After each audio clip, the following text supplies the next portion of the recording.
I just came back from Venezuela about less than 2 weeks ago, and I was asked to come to this forum today and give a report on the situation with women in Venezuela. And I'd like to start off with an anecdote.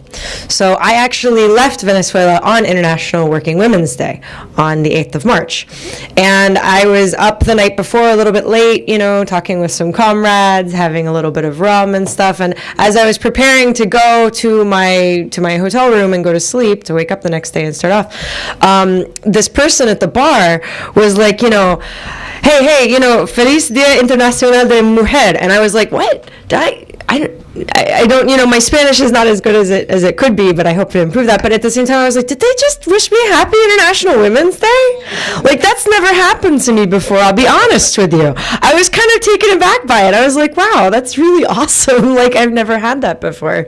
And at the same time, when people ask me in general what it was like in Venezuela, I say, well, it was really cool because as soon as you get to the airport, someone from the Ministry of Popular Power stamps your passport. And like, that's pretty good. It's like when you go to Lebanon and you got, Hezbollah hanging around and stuff. So, anywho, nobody ever said life in Venezuela is perfect today, right? And I'm not here to tell you that either. But we have to bear in mind that this is one of the most oil and mineral-rich states in the Western Hemisphere, in the entire world. It is a state that is fighting for socialism, and it is only 3 hours flight from Miami. So I would say that their steadfastness and tireless resolution in the face of sanctions, currency manipulation, criminal currency manipulation, a slimy bourgeoisie who, with support from the Pentagon, has been trying to overthrow the Bolivarian revolution via violence and intimidation, and even foreign-led and foreign-backed coup d'etats, is pretty inspiring, to say the least. I was recently in Venezuela, as you know, representing the International Action Center, and this resoluteness was on display for all 250 of us from all around the world who gathered as part of the Todos, Somos Venezuela conference. That's We Are All Venezuela. This was a conference also to commemorate the 5th anniversary of Hugo Chávez's passing, which was a very powerful moment, and I was very honored to be there. Despite the sanctions and hoarding, people there have put on their best faces, even while queuing outside their banks to avoid the rampant hyperinflation that's fueled by the State Department. Our odds here in the United States seem daunting sometimes, but the revolutionary optimism of the Chavistas in Venezuela when they're dealing with so much is really quite infectious. It's really inspiring.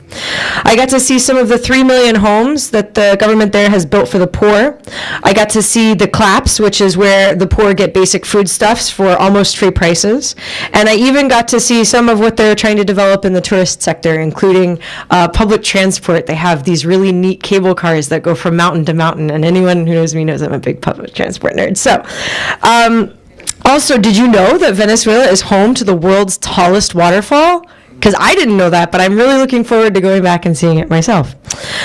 So I'm supposed to speak at this forum on women and their role in the Bolivarian Revolution. And I can tell you that just like any class conflict, just like any war against imperialism, the women there are not just the backbone, but they're also on the front line. As part of this delegation, I had the honor of meeting Delcy Rodriguez, the president of the Venezuelan Constituent Assembly. And I'll be honest with you, I don't think that she could be more than 5 feet tall and 90 pounds wet, but this woman packs a rhetorical punch that had the whole of the room on their feet screaming and roaring with applause as she told us of Venezuela's advances and courageous fight against U.S. imperialism. And I saw in her incredible presence the future of Venezuela itself. But as socialists, as communists, we aren't just about who gets to stand at the podium. A woman in leadership is key, but what of our working class and oppressed sisters? Why are they so thrilled to participate in the Bolivarian Revolution? Venezuela has been praised by the United Nations and other international bodies for its efforts at gender equity. 55% of communal councils and communes are led by women. Trans women are given prominent platforms by the revolution, and were even given space to run for office openly as trans women for the National Assembly and the Constituent Assembly. As Delcy Rodriguez has said herself, the revolution is a sanctuary for women and feminism. There are contradictions, of course, especially given the situation with sanctions and the currency manipulation. LGBTQ rights are improving in Venezuela, but there is still a lot of progress to be made. But in Erika Farias, the mayor of Caracas, who is also an open and proud butch lesbian, right, with plugs this big in her ears, I see the future of Venezuela itself. And in Rumi Quintero, the prominent black trans woman and political leader and activist, I see the future of Venezuela itself. Grassroots LGBTQ groups have been able to lobby the government for change, an accomplishment that they would not see under right-wing governments. Likewise, again, abortion is still illegal in Venezuela, as it is everywhere in Latin America except for Uruguay, Mexico City, and of course, Cuba. But in socialist grassroots organizations such as RIAS, the Network for Information and Safe Abortion, and in Network for Safe Abortion, which runs a 24-hour helpline in support of women who are seeking abortion, I again see the future of Venezuela. They link working class women up with information that can be useful in obtaining safe abortion, and they blame sanctions and hoarding for the lack of access. They are also openly pushing in the Constituent and National Assemblies for legalization. While there are contradictions, let's not forget that overall, the lot of working, poor, and oppressed women has overall been vastly improved since the beginning of the revolution. The 2007 organic law on the right of women to be free from violence bans all violence against women, psychological violence, harassment, threats, domestic violence, sexual violence, forced prostitution, sexual slavery, violence in employment, sexual harassment, economic violence, violence to property, violence in the provision of obstetrical care, forced sterilization, exploitation, and discrimination, violence committed in jails and institutions, and in trafficking. Women in Venezuela enjoy free health care and free education. The enrollment rate since the revolution for boys and girls is pretty much equal. But perhaps the most meaningful intervention for women has been via the Organic Labor Law of 2012, called LOT, which assures women the following rights on the job: equal pay for equal work, no discrimination based on gender or sexuality. Maternity shall be protected and parents shall be supported in their duty to raise, form, educate, and assist and support their children.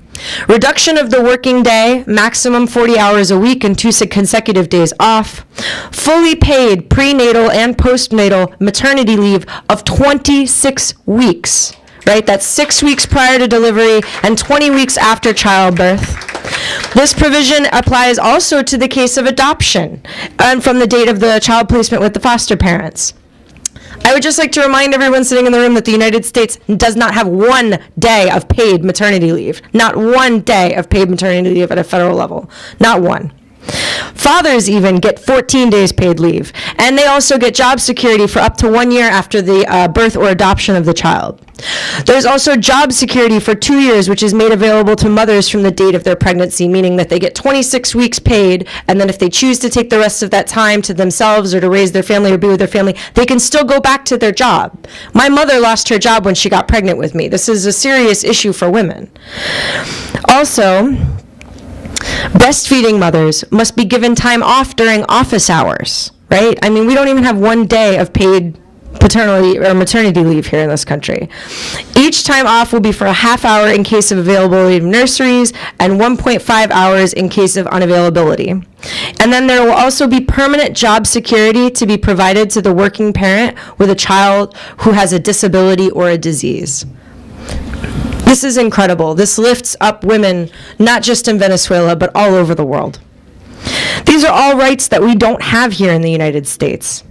I think of Maria Fernandez, who died at the age of 32 in her car in 2014 in New Jersey. I don't remember if anyone else remembers this. While she was napping between her 4 poverty wage jobs, she died in her car at the age of 32, working 4 poverty wage jobs. I think of mothers who have had their children taken away from them due to racism and poverty. I think of the lack of representation of women and LGBT sisters in our own government. And I know that the only space that will give me room to fight for my liberation, for my sister's liberation, is also a space that is fighting for socialism. The women in Venezuela know this as well, which is why, despite the contradictions, they fight for their lives and they keep fighting for the Bolivarian Revolution to succeed. And it's our duty as socialists, it's our duty, if we want to call ourselves feminists, to support their battle, to support their self-determination as women in Venezuela. So I say, Viva Venezuela, hands off Venezuela, long live the Bolivarian Revolution. Thank you.